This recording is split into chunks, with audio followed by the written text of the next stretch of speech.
PR ഗുരുവായൂരിന്റെ പുതിയൊരു വീഡിയോസിലേക്ക് എല്ലാവർക്കും സ്വാഗതം. നമ്മളിന്നിവിടെ ഒരു പാചകത്തിന്റെ വീഡിയോ ആണ് ഇടാൻ പോകുന്നത്.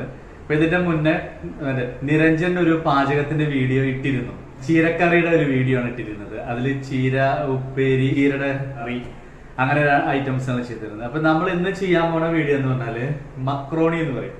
അപ്പൊ ഇതാണ് സാധനം. ഇത് മക്രോണി എന്നാണ് നമ്മളോട് പറയുന്നത്. ഇതിനെ വിദേശ രാജ്യങ്ങളിലൊക്കെ ഇതിനെ പറയുന്നത് മറ്റേ പാസ്ത എന്ന് പറയും. അപ്പൊ ഇത് ഓരോരുത്തരും ഓരോ രീതിയിലാണ് ഉണ്ടാക്കുന്നത്. ഇതിപ്പോ നമ്മുടെ രീതിയിൽ ഉണ്ടാക്കാൻ പോകുന്നതാണ്. അപ്പൊ ഈ സാധനം മക്രോണി, പാസ്ത എന്ന് പറഞ്ഞ ഈ ഐറ്റംസ് ഓരോരുത്തരും ഉണ്ടാക്കുന്നത് മറ്റേ ചീസ്, അതല്ലെങ്കിൽ കുറച്ച് മറ്റേ മിൽക്ക് മെയ്ഡ് ഇങ്ങനെയൊക്കെ ഇട്ടിട്ട് നല്ല മറ്റേ ഇതായിട്ട് നല്ല എന്താ പറയാ മധുരത്തിലൊക്കെ ഉണ്ടാക്കിയെടുക്കുന്ന ആൾക്കാരുണ്ട്. പക്ഷെ നമുക്ക് ഇച്ചിരി എരിവും കാര്യങ്ങളൊക്കെ വേണം. അപ്പൊ നമ്മൾ ആ എരിവിന്റെ രീതിയിൽ ഉണ്ടാക്കുന്ന ഒരു രീതിയാണ്. അപ്പൊ നമുക്ക് ഇതിന്റെ വീഡിയോയിലേക്ക് കിടക്കാം. അപ്പൊ നമ്മൾ വെള്ളത്തിൽ ഇട്ടിട്ട് ഒന്ന് വേവിച്ചെടുക്കണം നമ്മൾ, എന്നിട്ട് വേണം അത് ഉണ്ടാക്കിയെടുക്കാൻ. അപ്പൊ അതിന്റെ അടുത്ത വീഡിയോസിലേക്ക് നമുക്ക് നമ്മൾ മക്രോണി ഉണ്ടാക്കുന്ന രീതി എന്ന് പറഞ്ഞാൽ ഇത് നമ്മൾ ആദ്യം പൊട്ടിച്ചിട്ട് വെള്ളത്തിൽ ഇടണം. വെള്ളത്തിൽ ഇട്ടിട്ട് ഒന്ന് വേവിച്ചെടുക്കണം അതിന് നമ്മള്. അപ്പൊ നമ്മളിപ്പോ ഇത് പൊട്ടിക്കാട്ടോ, പാക്കറ്റ് പൊട്ടിക്കാണ്. നമ്മള്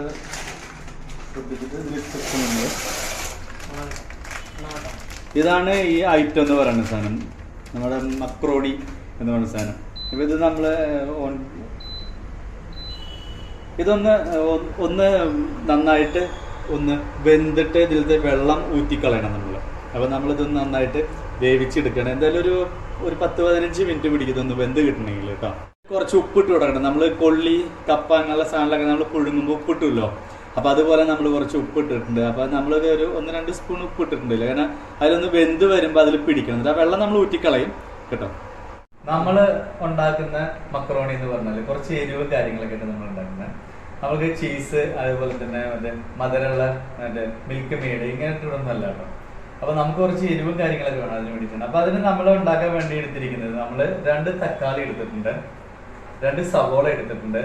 പിന്നെ നമ്മൾ പച്ചമുളക് ഉപയോഗിക്കുന്നില്ല, അതിന് പകരമായിട്ട് നമ്മൾ ക്യാപ്സിക്കോ ഉപയോഗിക്കുന്നത് നമ്മൾ. പിന്നെ ഇതിലേക്ക് നമ്മൾ ആഡ് ചെയ്യുന്ന കുറച്ച് മസാലകളുണ്ട്. അത് മുളക് പൊടി, മഞ്ഞൾപ്പൊടി, മല്ലിപ്പൊടി, പിന്നെ കുറച്ച് ചിക്കൻ മസാലപ്പൊടി. അപ്പോഴാണ് ആ മക്രോണിയുടെ ആ ഒരു അപ്പോൾ നമ്മളിതിങ്ങനെ ഒന്ന് ഇടയ്ക്കിടയ്ക്ക് ഒന്ന് ഇളക്കി കൊടുത്തില്ലെങ്കിൽ ഇത് അടി പിടിക്കും ഈ സാധനം. അപ്പോൾ അത് നമ്മൾ ഇളക്കി കൊടുക്കുകയാണ്. അപ്പോൾ ഇതായി വരുന്നുണ്ട്. ഇതായിട്ടുള്ളൂ, കുറച്ചും കൂടി ആവാനുണ്ട്. അപ്പോൾ നമ്മുടെ മക്രോണി ആയിട്ടുണ്ട്. അപ്പോൾ അത് നമ്മളിങ്ങനെ ഊറ്റിയെടുക്കുക കേട്ടോ. നമ്മളിപ്പോൾ നമ്മുടെ ഒരു ഇതൊക്കെ വെച്ച് കയ്യിൽ വെച്ചിട്ട് നമ്മളിങ്ങനെ വെള്ളമില്ലാതെ ഊറ്റിയെടുക്കണം നമ്മളിത്. ഇങ്ങനെ അത് ഓരോരുത്തരും ഓരോ രീതിയിലാണ് ഊറ്റിയെടുക്കുക കേട്ടോ. അപ്പോൾ നമുക്കൊരു ഓട്ട തവിയുണ്ട്. അപ്പോൾ അതുകൊണ്ട് ഇങ്ങനെ കോരി എടുക്കുവാണ് നമ്മളത് മൊത്തമായിട്ട് നമ്മൾ ഊറ്റിയെടുത്തു നമ്മൾ കേട്ടോ. ഊറ്റിയെടുത്ത് സെറ്റാക്കി വെച്ചിട്ടുണ്ട്. ഇതാണ് ഐറ്റംസ്. ഇനി നമുക്ക് ഇതിലേക്കുള്ള ഇൻഗ്രീഡിയൻസുകളെല്ലാം ചേർത്തിട്ട് നമുക്ക് നമ്മുടേതായ രീതിയിലുള്ള ഒരു പാസ്ത അല്ലെങ്കിൽ മക്രോണി നമുക്ക് ഉണ്ടാക്കിയെടുക്കാം. അപ്പം നമ്മൾ ഈ മക്രോണി ഉണ്ടാക്കാൻ വേണ്ടിയിട്ട് നമ്മൾ ഉരുളിയാണ് അടുപ്പത്ത് വെച്ചിരിക്കുന്നത് കേട്ടോ. ഉരുളിന്ന് ചൂടായി കഴിഞ്ഞാൽ നമുക്ക് കുറച്ച് എണ്ണ ഒഴിച്ചു കൊടുക്കാം. അതിൽ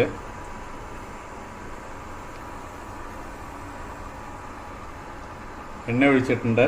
ഇനി എണ്ണ ചൂടായി കഴിഞ്ഞാൽ നമുക്ക് സവാള, തക്കാളി, അതുപോലെ തന്നെ നമ്മുടെ ക്യാപ്സിക്കോ ഇതെല്ലാം നമുക്ക് അതിലിട്ടിട്ടൊന്ന് വഴറ്റിയെടുക്കാം.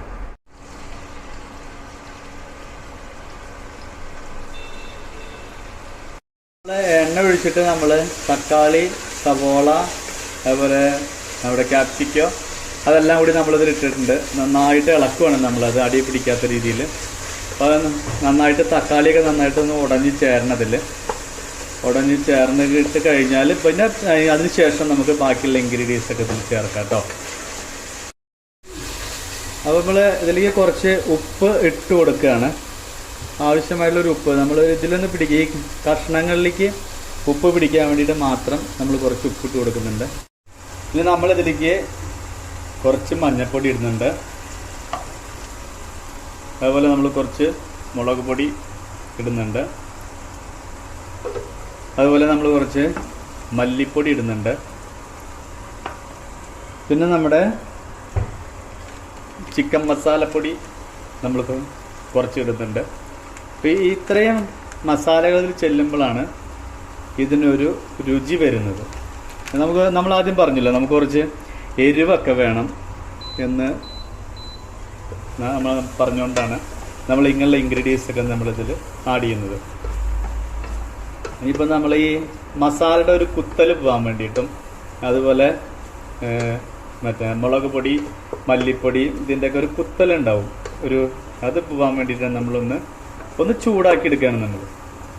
എന്നിട്ട് അതിലേക്ക് നമ്മൾ കുറച്ച് വെള്ളം ഒഴിച്ചെടുക്കുകയാണ്. അധികമില്ല, കുറച്ച് വെള്ളം ഒഴിച്ചു കൊടുക്കാം നമ്മൾ. അപ്പോൾ എന്താണെന്ന് വെച്ചാൽ ആ വെള്ളത്തിൽ നന്നായിട്ട് മസാല ഒന്ന് കിടന്ന് ഒന്ന് വെന്ത് ഒന്ന് സെറ്റാവും.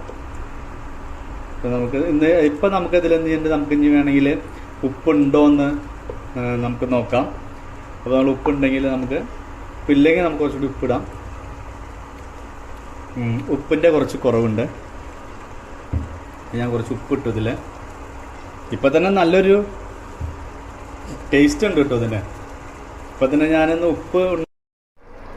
അപ്പം നമ്മുടെ മസാലകൾ എല്ലാം ഇട്ടിട്ട് നമ്മൾ സെറ്റാക്കിയിട്ടുള്ള കറി ഇതാ കണ്ടോ, നന്നായിട്ട് തിളച്ച് നന്നായി കുറുകി വന്നിട്ടുണ്ട്. നമ്മൾ അതിലേക്ക് മക്രോണി ഇടുകയാണ്. മക്രോണി നമ്മൾ ഊറ്റി വെച്ച മക്രോണി എടുത്ത് നമ്മൾ അതിലേക്ക് ആഡ് ചെയ്യാണ്. ഇത് ആഡ് ചെയ്ത് കഴിഞ്ഞാൽ നമ്മളിതൊന്ന് ഇളക്കി സെറ്റാക്കണം നമ്മൾ. അപ്പോഴാണ് ഇതിൻ്റെ ആ ഒരു രുചി, മസാലകൾ മൊത്തം ഇതിൻ്റെ മുകളിൽ ആവണം. അപ്പോഴാണ് അതിൻ്റെ ഒരു രുചി വരുള്ളൂ നമുക്ക് കേട്ടോ. അപ്പോൾ ഇത് നമ്മളുടെ രീതിയിൽ ഉണ്ടാക്കുന്നതാണ് കേട്ടോ നമ്മൾ. കാരണം നമുക്ക് കുറച്ച് എരിവും കാര്യങ്ങളൊക്കെ വേണം, അതുകൊണ്ടാണ് നമ്മൾ ഇങ്ങനെ ഉണ്ടാക്കുന്നത്. അപ്പോൾ ഇത് തിന്നുമ്പോൾ നിങ്ങൾ നമുക്ക് രാവിലെ നമുക്ക് ചായക്ക് കഴിക്കാം കേട്ടോ, ബ്രേക്ക്ഫാസ്റ്റ് ആയിട്ട് കഴിക്കാം. അതുപോലെ തന്നെ നമ്മളെ വീട്ടിലൊക്കെ രാത്രിയാകുമ്പോൾ നമുക്ക് ചോറ് ഷോർട്ടേജ് വന്നെങ്കിൽ അപ്പൊ നമുക്കൊരു പാക്കറ്റ് മക്രോണി മേടിച്ച് ഇതുപോലെ ഉണ്ടാക്കി കഴിഞ്ഞാൽ അങ്ങനെ നമുക്ക് കഴിക്കാം. പിന്നെ ഇതിന് വലിയ എന്താ പറയുക ഫാറ്റ് ഒന്നുമില്ല ഈ സാധനത്തിന്, നമുക്ക് സുഖമായിട്ട് കഴിക്കാൻ പറ്റുന്നതാണ്. വണ്ണം വെച്ചു പോവും അങ്ങനെയുള്ള പ്രശ്നങ്ങളൊന്നും വരില്ല ഇതിന്. പക്ഷെ നല്ല ടേസ്റ്റി ഫുഡാണ്. അത് ഓരോരുത്തർക്കും ഓരോ രീതിയിലാണ് ഉണ്ടാക്കുന്നത്. നമുക്ക് ഇങ്ങനെ ഉണ്ടാക്കുമ്പോഴാണ് നമുക്ക് ഇതിന്റെ ഒരു രുചി നമുക്കറിയുന്നത്.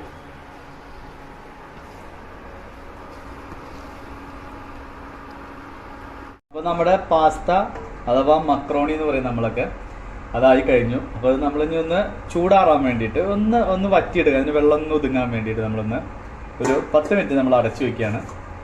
10 മിനിറ്റ് കഴിഞ്ഞാൽ നമുക്ക് ഈ സാധനം ഫുഡ് കഴിക്കാം. ഓക്കെ.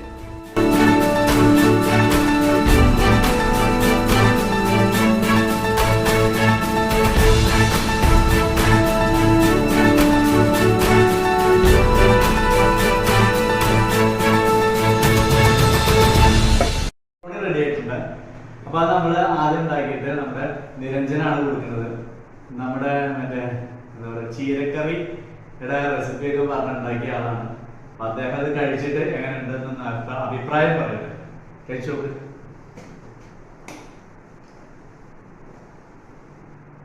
എങ്ങനെയുണ്ട്, രുചി ഉണ്ടോ? എന്താ വെച്ചാൽ എന്തെങ്കിലും സ്പെഷ്യൽ ആയിട്ട് ഫീൽ ചെയ്യുന്നുണ്ടോ?